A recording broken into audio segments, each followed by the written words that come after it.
Joining me now in the Sports Hub Golf Club, Henry Cho, who is a gentleman from Knoxville. He's got a show coming up at the Wilbur Theater on June 19th. And most importantly, the man loves golf. Henry, thanks for being on the show. Hey, thanks for having me on the show. Yeah, I'm an avid golfer. It's crazy. When I first started comedy, I loved golf as a kid, but I played baseball, and I'm of that generation where we weren't allowed to play both sports. They were afraid it was going to mess up your swing. So I didn't start playing golf. Number one, I couldn't afford it. Number two, I didn't have time. I started doing comedy. My first paycheck, I bought some Spalding executives at Kmart. And I thought, well, heck, I'm going to be on the road. I'm going to start playing golf. So that's what I did. And it got me out of the condo. And my very first road gig, they had two lists in the kitchen. One was all the show times and information. The other list was AA meetings. Right. So I've been doing comedy literally weeks because my career just took off like a rocket. So I'm already on the road. I don't know anything. And my buddy Dan Merriman from Dallas comes walking in, and he goes, "Hey, I'm the feature act. You're the new kid." And he goes up to the list. He goes, "Oh, I got to make that 4 o'clock. I'll be back later." And I'm like, "All right."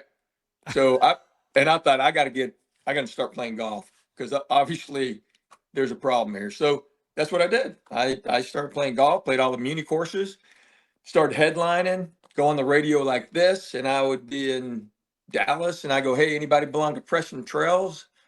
I can play any day." I'm San Francisco Olympic Club. So I played all these courses, guys calling me, and I just show up at the range, and and I have golf guys all over the country till this day. And I've been doing this 39 years. So for 35 years, I've had golf guys. So that begs the question, when you come to Boston, where do you like to play? Where have you played? Where are you going to be playing this time? So here's the crazy. So I haven't been in Boston performing in years, and you just had your member guest. So that's what I'm running into. Member. We had the member last member. weekend. Yeah. Okay. A lot of members, a lot of member guests up north happening now. So I have a new agent, and she's terrific. Okay. But basically, I book my golf, and then we do the shows around them. And that is no lie. Come on. That is no lie. So, I mean, if you look at my schedule, like I was in Pittsburgh and Detroit in the March, and I fought him on it because I thought, why would I go up there then?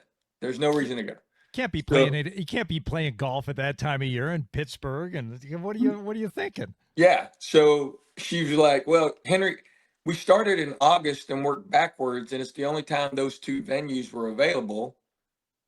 So I said, my manager's like, "You got to do it. I'm on a new tour deal with Outback Presents, and they're terrific, and we're killing it, and it's great." But so I said, "Okay, I'll do them." So 2 days on the road, not playing golf. I told her, I said, "I haven't done this in 30 years, probably." Oh. So even my openers who I tour with, and they move on and become headliners themselves. But the guys that were with me now, they know me. They're like, "Man, what are you going to do?" And I go, "I have no idea. I really don't know what I'm going to do." So those were 2 days I did that way. But so I do book my golf. Okay. So, well, these shows got booked, and I'm thinking Boston, June, sure. Well, I'm in, the week before I come there, I'm in Denver and St. Louis. With Denver, I got golf guys there. Member guests. Oh no. Castle Pines is gone. Cherry Hills, they're all gone. So, and now it's raining. So, and it's been raining in Denver all week. So I'm not going to play there either. But so when I come to Boston, Brookline was on the list. So we're there's a handful of places I can play in Boston. What I'm doing is I'm flying into New York, and I'm playing in Connecticut the day before.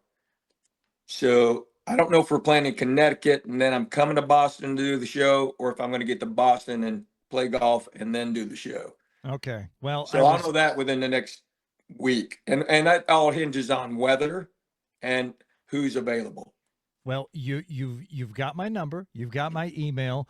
I am not the guy to hook you up at the country club in Brookline, but I got plenty of other good courses that you can play. And if you want someone who's probably, I'm guessing, playing at about a double index from what you're at right now, Henry, based on what I've learned about your golf game.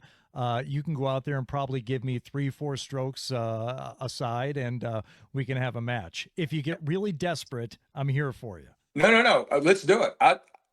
I'll look at my schedule and I'll let you know here in the next couple days, and we'll try to schedule that. And if I give you 3-4 strokes aside, you're obviously going to win money. So No, well, listen, you've played now in, and again, this is Henry Cho. He's going to be at the Wilbur on June 19th, and a lot of people have seen your stand up and seen your appearances on TV, so they know how fun you are, and you talk about all kinds of stuff in your set, including golf.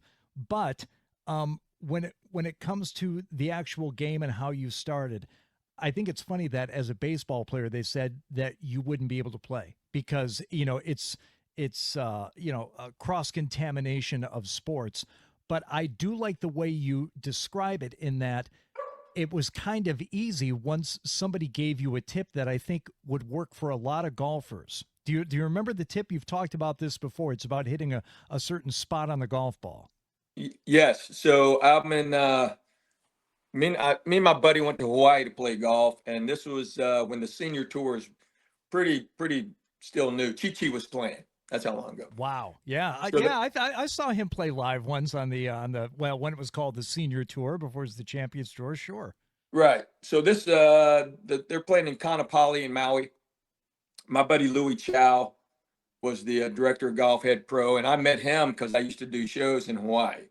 So once again, I was pimping myself out for golf, and so me and my buddy, Louis has it set up. We played 9 rounds, never paid a dime. We're playing Kapalua, Oh, Kaanapali, all these things.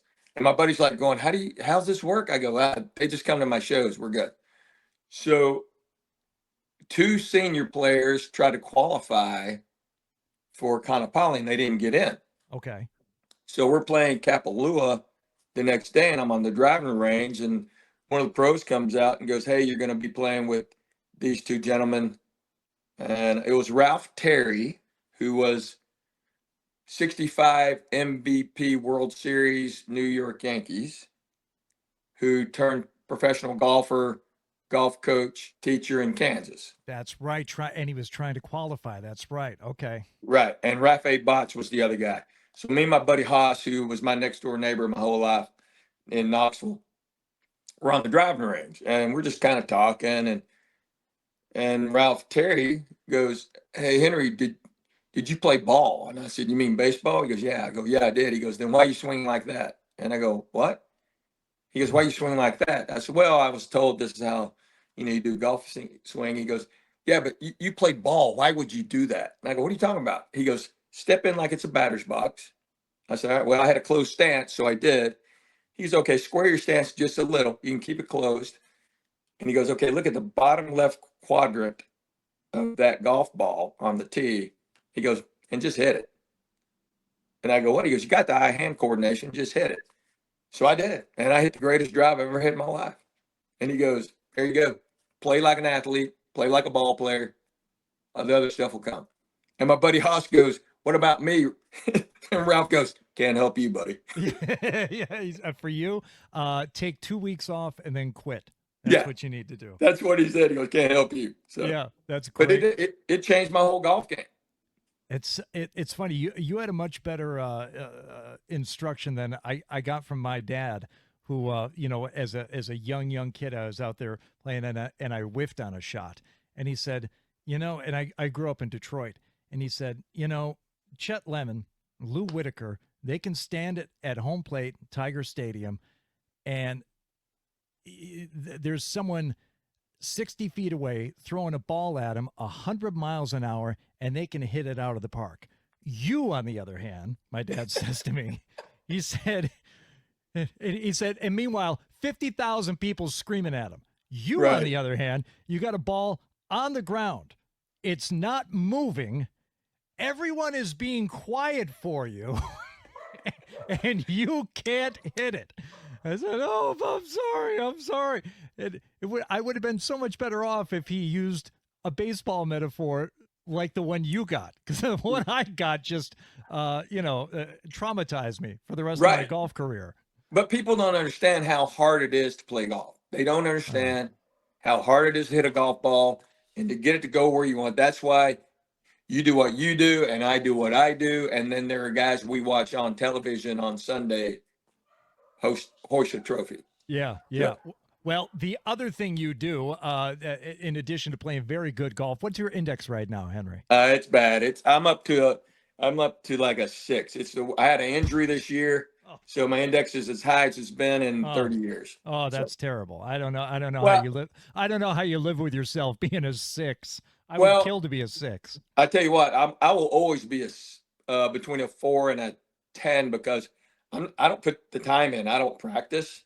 I was a scratch golfer for about 20 years, Mm, and you have to practice. yeah.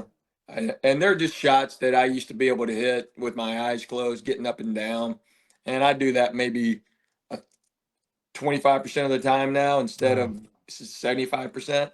It's a big difference, but What? I have more fun now. I don't grind. It's great. Right. One of the things I understand about your game, and maybe one of the reasons you've been able to score so well over the years, is your putting. And that something that just comes naturally to you? Is it something that you practice and work on? No, I tell you, crazy. So I used to putt just like everybody, every amateur, just putt.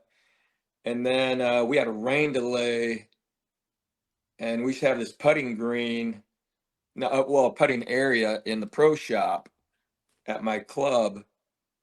So we're just messing around. So I was just kind of messing around. And I grabbed a putter, and there are a couple holes you could putt to, and Yeah. I was just changing grips and changing stances. So I just changed my stance, and I thought, I can't see it better like that. And on this carpet, which was unreadable, I made probably 10 in a row. Wow. And I went, all right, I'm going to try that. Rain delay stops. I go out on the course. First hole, we get back. I probably had a 15-footer, right to lefter, made it. I made everything after that. And my buddies are going, what are you doing? I go, well, I don't know. I really don't. So my putting grip is unnatural, unorthodox. My stance is really unorthodox, but I'm a field putter. Okay. And a buddy of mine just says you read greens better than anybody. So, if it's breaking, you know where the apex is, and you just feel how hard to hit it to get it there, all this stuff. So, I play in a lot of pro-ams with a lot of tour guys, and they're my buddies, and they're like, you're still the best putter we know. So, Wow. uh, I don't make everything obviously because it's golf and it's hard, but so I opened my stance. I'll never forget. So Diamond Rio Country Music Band, they Yeah. had a golf tournament here in Nashville.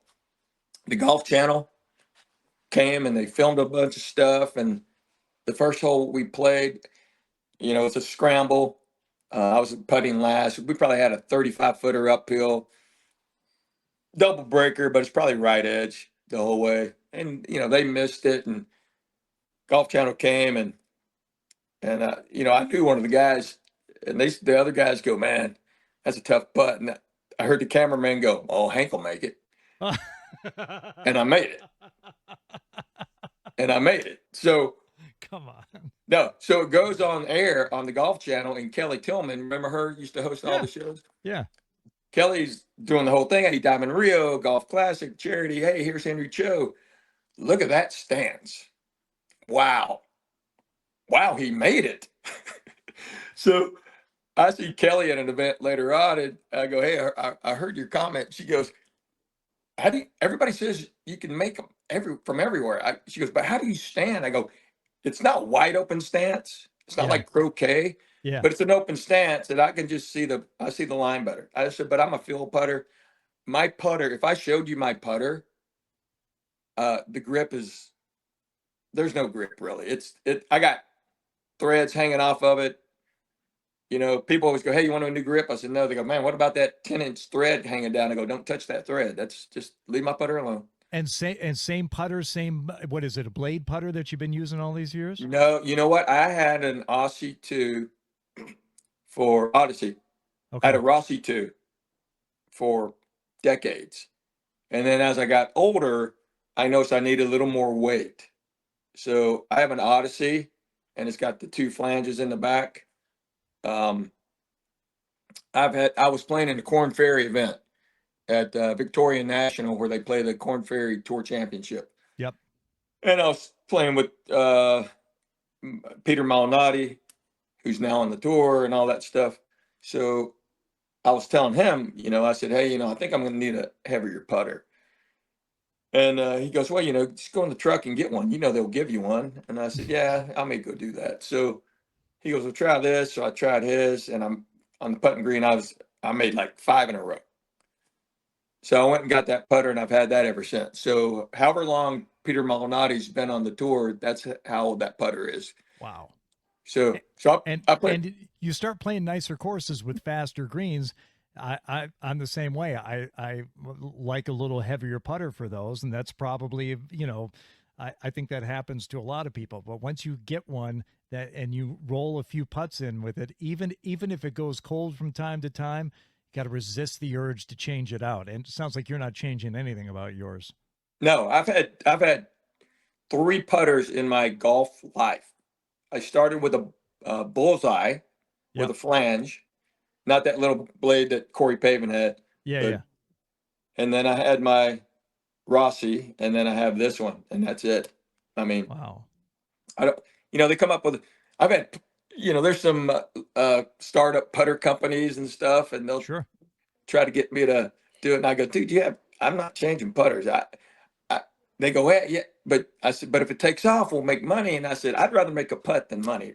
You know, you have no idea how much I love beating my buddies. So And Henry, it sounds like you and I have very similar ideas about the game. Number one, Henry Cho, comedian, going to be at the Wilbur June 19th. I'm going to get that in here one last time. yeah, Um, get your tickets now. The yes, Wilbur, Boston, clean comedy. It's all new material. yeah, Go for it. the Wilbur.com.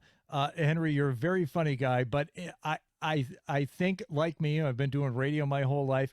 I'd rather be talking about golf. And if you can give me, you know, opportunities to do this, that, or the other, is it going to match the experience I have after a good day on the golf course? Chances are it's not going to, and that's what I'd rather be doing. We do this stuff because we have to, whether for you, comedy, TV, all this stuff, for me, radio. But when it comes down to it, what do you like to talk about? What do you like to do? It's on the golf course. It's cliche, but you know that's hey man, that maybe that's why we do this other stuff, so we have the time and opportunity to go play golf. That's it. You know, I always say I have 23 hours a day to kill. So I I should be pretty decent at something else. Yeah. So I just chose golf, and it is. You know, the thing I love about golf is that people are trying to make it more accessible, and that's fine. And they're doing the whole rock and roll, dress how you want, music blaring, whatever. But I'll tell you, I'll never get. I was playing Glen Eagles in Dallas, Glenn Fry's club. Yep. And me and my buddy had a chance to get paired with a couple, I say older couples, but I think they were probably like 40 at the time. Yeah. So, 2 older couples or 2 kids. They said these kids are 13, 14. They're good junior players. And I said, well, let's play with the kids. Yeah. Most polite, well-mannered kids because they've learned the game of golf and the etiquette and the respect and how not to be rude and loud at the wrong times and all these things. And they called me and my buddy sir, and all it was. I just went. That's golf right there. I That's golf. Yeah, I'm all about having a good time on the golf course and being loose and not taking it too seriously, but there are certain elements of the game that I adhere to. And if it's something as simple as, tucking my shirt in, happy to do it, and maintaining etiquette. So I don't think I'm going to screw up anybody's day by being polite and following the unwritten rules on the golf course. That's the way I learned to play, and that's the way I still play. So Yeah, that's a great way to put it. We're not going to mess up anybody's day by having my hat on straight. right, exactly, There you go. exactly. Yeah. All right, hey Henry, June 19th at the Wilbur, thewilbur.com for your show. And you and I will hook up off the air here if you're hard up, like I said, for golf when you're in town. I'd be happy to help you out. Otherwise, good luck at the show and good luck with the game. And don't change that putting grip. Don't change No, that putter grip. I won't. I'm going to send you a screenshot of it. Okay. Yeah. I'll send you a picture of my putting grip. Perfect. My Thank you. putter grip. Hey, thank you. And we'll hook up. And if we don't play this time around, we'll play when I'm up there. Love it. All right. Thank you. Welcome back to the Sports Hub Golf Club. Joining me now, old friend of mine that you may, if you're in the Boston area, know from NBC Sports Boston. It's been a few years, longer than I thought. Kevin Walsh joining us here on the Sports Hub Golf Club. Kevin, what's going on, buddy? Oh, buddy, I'm loving Florida. I miss you. I miss the golf scene in Boston. Definitely miss sports and everything, but it's a great life down here, and I'm not coming back. Okay, all right. So, bring us up to speed for everybody who misses you and doesn't know where you ended up and how you ended up there. Just fill us in. Sure, I'll fill you in. Well, COVID was a tipping point for so many of us in our lives, and I can take you back to 2020, and COVID turned the broadcast industry upside down. And really, my job was going out to games and everything and interviewing athletes in the locker room afterwards. Well, during the pandemic, they wouldn't let us near the athletes. And so like the old reporter scrums around the lockers and everything. And it was just hard generating good content. And ultimately, I and others got laid off from NBC. And so I had to pivot in life, and our best option for me and my family. And we also had a mitzvah we had to do. We had some family members in the Chicago area that were not in the best of health and were older, and they needed to be taken in. So we looked at Florida as like a neutral ground for the Midwestern folks and us as Northeasterners. And we came down, and I actually got back into TV news for a short time. I was the morning news anchor at the ABC station in Sarasota, and did that for about 5 or 6 months. And then they had mandatory COVID shots. I couldn't get that. My doctor advised me not to get that. And, it was get the shot or get out. And so probably the best thing that ever happened to me, I pivoted. I'm now caddying full time at a major resort in Florida, and also at a private club. And I've got some side hustles with stuff. And Rob, I'm on the golf course every day, and I am so thankful for that. And because you're in Florida year round, not every day during the golf season, because it's always golf season where you are. It's always golf season. I will tell you, summers in Florida, if you haven't experienced it, they'll take your breath away. It is really hot down here, and it rains most afternoons, almost like clockwork at 3:30. Really hard for a half hour to 45 minutes. All that heat, just, all the energy goes up in the air, and it's got to blow at some point, and it does, and it rains hard. But it's not best really to plan afternoon rounds if you don't want to take a break mid round, because Noah's Ark is going to come through at any moment. But I tell you what, from like October through April, mid-May, it is so nice. You just cannot believe it. Well, it's great to talk to you again. And one of the things I wanted to ask you about right from the start here, when you and I first met years ago, I knew you from TV. But when we started talking about golf, you told me it wasn't even so much of a side hustle. It was just something that you enjoyed doing on the weekends. So while you were on TV here in Boston, what were you doing with your weekends? Well, we had a producer at NBC Sports Boston, and he was a weekend warrior at the country club. He was caddying there, and he kept regaling me with his stories of being able to play the country club in Brookline. And I was jealous as hell. And I'm like, well, God, I'd really like to do that. I'm like, can you take me there sometime? And he's like, nah, I can't really do that. And then I thought, I'm like, well, I caddied at a club outside Philadelphia where I grew up. And that was my job from when I was 12 years old all the way through college. That was the summer hustle. That was the weekend hustle. And I'm like, if I start caddying, that means I can play the club on Monday. Now at the country club, it's even better. You can play Monday and you can play the Primrose course on Thursday. So that's 2 days a week I can play. And then I started caddying at Wellesley Country Club, which I could play on Monday. So it was really more of a golf hustle than it was like a beer change kind of thing. And, working, I was covering games. So my work was at night and it made for some long days, but I would caddy some mornings and then I'd take a shower, put the suit on and go into work. And it was really all about that more than anything else. And I've played some really good golf on the free, but I paid for it with my sweat equity. So that's the story.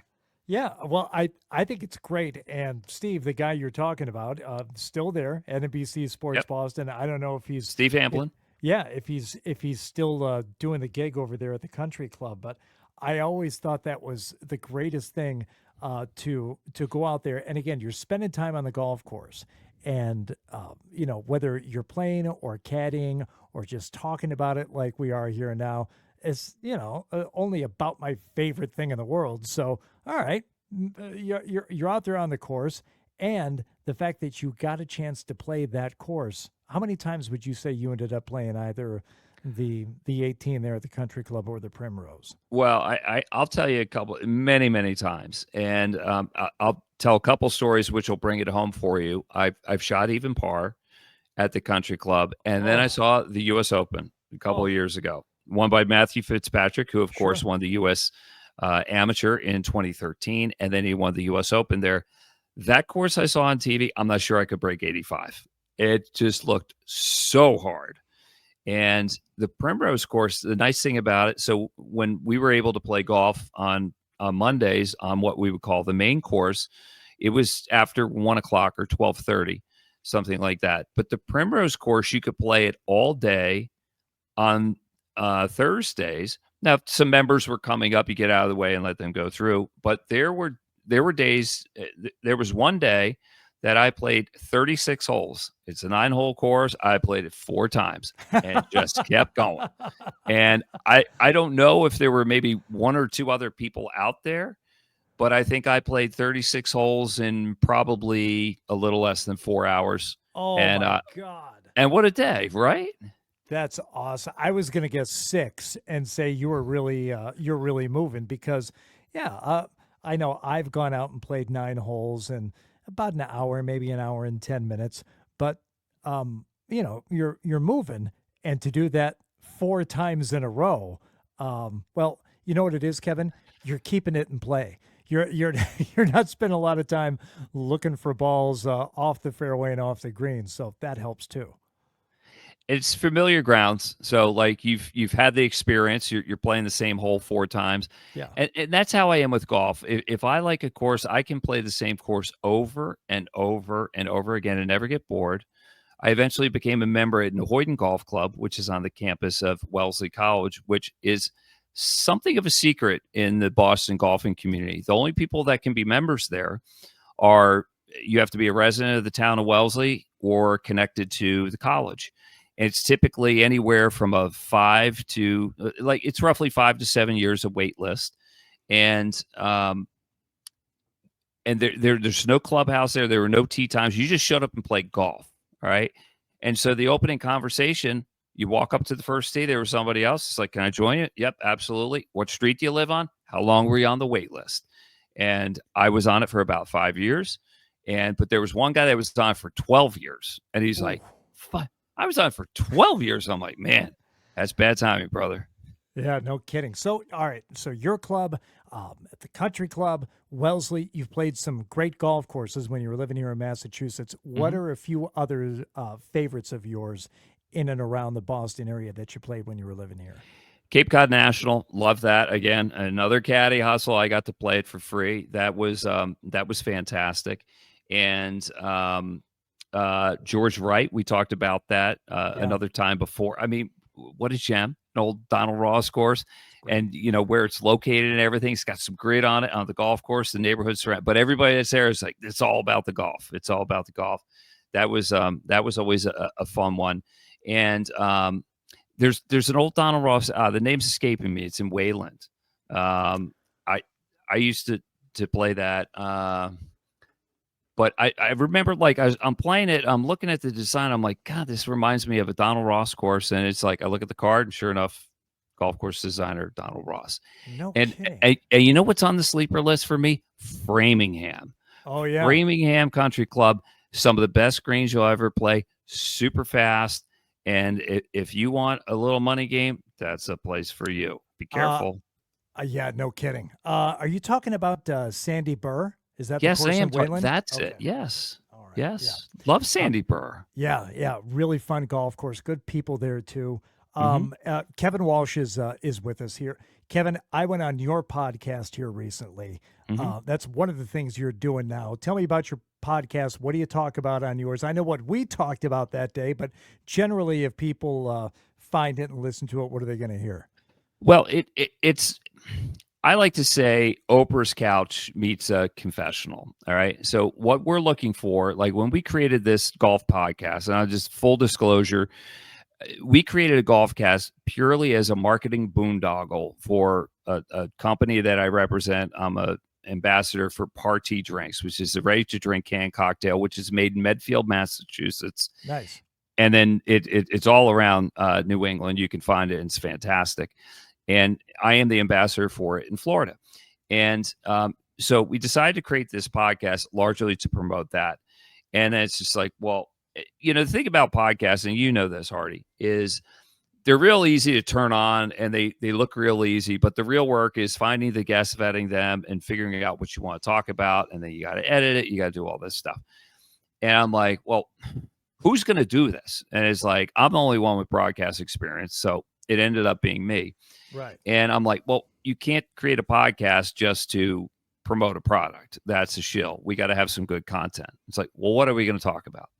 Well, the founder of our company, Andrew McCabe from Party Drinks, he's like, we'll talk about Florida, just how weird Florida is. And I'm like, well, who doesn't know that, right? Yeah. I mean, you want to do a Florida man podcast? I don't know. Right. I mean, that even came up in the stuff. It's like, okay, well, look, a podcast for everyone is a podcast for no one. I'm like, the only thing that I can really talk about in great detail is golf. All right. Yeah. So what am I going to do? Am I going to be another one of those podcasts that says, hey, let's preview the Sony Open coming up? Hey, let's not. You know what I mean? Because I already saw that live. I saw it on Golf Channel. I'm just not that into it. But I've always been fascinated about golfers and their stories and how much golf means to them. So we decided that we would tell the stories of the guys that are chasing the dream. In Sarasota, where I live, there is a developmental tour called the West Florida Golf Tour. And I talked to the commissioner of this. And I said, could you introduce me to some of your golfers? I mean, they got guys on that tour that have shot in the 50s, like unbelievable players, but you've never heard of their names. And so they'll come on my podcast. Like, I don't got a couch to sit on. We've got this computer app called StreamYard. You're in Boston. I'm in Florida right now. And these guys come on and they pour their hearts out to me. They tell me about when they fell in love with golf, when they hated golf. And anybody that's played competitive golf hated it at some point and probably quit it. But they couldn't kick the habit, and they got back into it. And I love the guys for trying, for making themselves vulnerable, telling me what it's like to be in their car, crying their eyes out because they've missed 6 straight cuts and they're out of money. But when people make themselves vulnerable, you know what they do, Hardy? They strengthen themselves, and people fall in love with them and fall in love with their stories. And when we started this podcast, largely to promote like these drinks that are just over my shoulder, and then we married my wife's real estate company along with it just to get some free airtime with stuff like that. Our goal, I said when we created it, if we could get 100 subscribers, it might be worth it. Because the golfers that we're talking to, they're going to share the link of the podcast with their family and friends. And maybe it grows organically from there. And within about 6 months, we had 14,000 subscribers. Wow. I don't know who all these people are, but we're doing something different. We're talking about what we love, golf, but we're introducing you to people that you don't know, but you would love to know. Yeah. And everybody else is going one way, talking about the PGA Tour. Let's talk about this. We went the other way, and so far it's working, and it's a lot of fun. Well, and they don't have to be pros. I mean, Yeah. I've had you on. I mean, you've been one of our best guests. Well, thank you. And we had a great conversation, and it was heartfelt, and you asked insightful questions, and we really got to some soulful conversation. We're going to go in a different direction right now, Kev. This is a different show than what you do. So, what I would like to ask can I you, cry? Do you want to make me cry? No, I mean, no, I don't how want to deep make are you we going? No, we're not going deep at all. We're going very coarse here. We're going to do the F, Marry, Kill version of golf courses. So I want you to pick 3 courses. One that you would play every day for the rest of your life. One that you would like to play just once, just to say that you've played it. And one course that you would like to blow up and turn into a shopping center and condos. It's the F, Marry, Kill version of golf courses. So we'll start with the one you would play every day for the rest of your life. Well, that's Pebble Beach. I don't want to pay for it. I've played it twice and haven't paid for it. Okay. One was media day, and you know how that works. It's like us media people. We as part of it, if it's free, it's for me.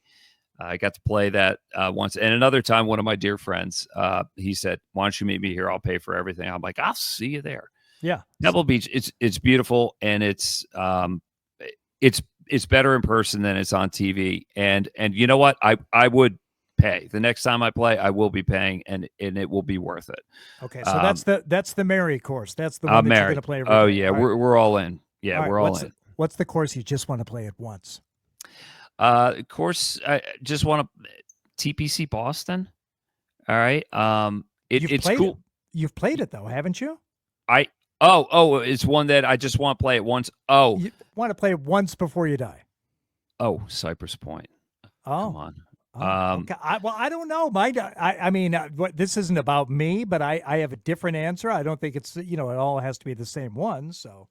Okay. Or it could either be Cypress Point or Augusta National. And I've never set foot, by the way, on the grounds of the Masters. And that is like a pilgrimage. And I can't believe it hasn't happened. I won't say anything about it other than there are so few things in life that live up to expectations and even surpass them. And when you make it to the Masters, I think you'll agree. Yes. Everything that you're thinking about, it could be and would be, it's more. It's more. All right. Finally, one golf course. Just blow it up. It doesn't suit your eye. It doesn't suit your game. You don't like it. It doesn't deserve to be a golf course anymore, at least in your mind. Just get rid of it. That's the one you're going to kill. What one is it?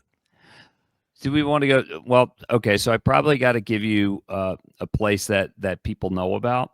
And I would say TPC Sawgrass that hosts the Players Championship. You're gonna blow up TPC Sawgrass.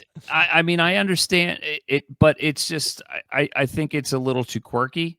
Yeah. And but I know what it is for TV viewers. The 17th hole is I mean, just listen to what the players say about it. Yeah. They may say it publicly, but what they say in private speaks volumes to me. And that'd be my place. That's a great answer, and I think maybe more recently, if we were to poll like PGA Tour players, they might say Quail Hollow. Man, they didn't have good things to say about that place either, did they? Well, it's interesting. It's two different courses. When it's a regular tour event, and then when they play the PGA Championship there, it's different. It's hard. I don't have a problem with Quail Hollow, but I'm not playing it. Yeah, exactly. Well, Kevin, this has been great. Tell people where they can find your podcast, the Party Podcast. Is that the actual name of it? I was on it. I should know the name, but yeah, it's called Party Time My Golf Story. Watch it on YouTube. It's also on Spotify and Apple.